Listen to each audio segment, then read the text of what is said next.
I'd like to address Samuel Reynolds' question on how to study astrology longitudinally, because in the conversation of is astrology a philosophy or a science, there's been made the case that it can't be used scientifically because it's not repeatable or replicatable.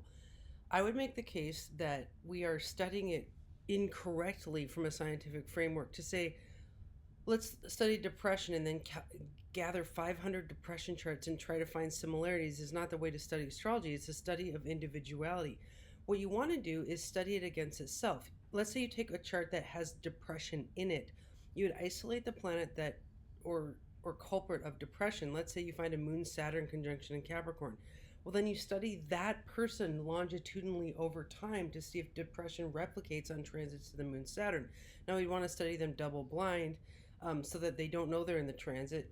We were watching them from afar. When the moon hits their moon Saturn, are they depressed? Is there replicatable depression that we can study longitudinally over time?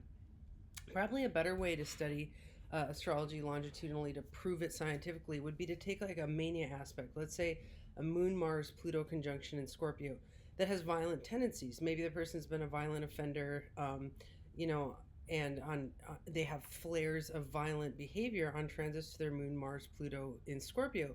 We would want to test them double blind so they don't know what the transit is, they don't know it's approaching, we haven't told them it's approaching, we can watch them from afar and just see what they're naturally doing. When could we see this? Well, let's say it's the Mars return. So Mars comes back to the moon Mars Pluto, and the moon is also triggering it. When we get the Mars in there and then the moon is triggering it, we know that we've got an exact peak point of, perhaps violent experience.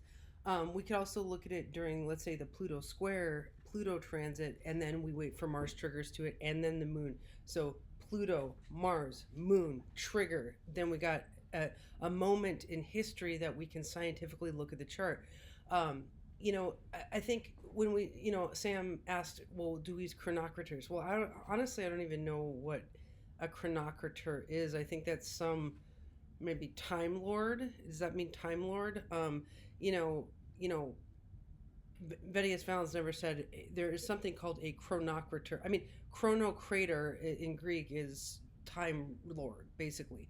But let's say you were running things like dashas and bhuktis and progressions, and you're adding all these things to find timing of replicatable timing. That's too many variables. They call those confounding variables. We don't want too many confounding variables in the study.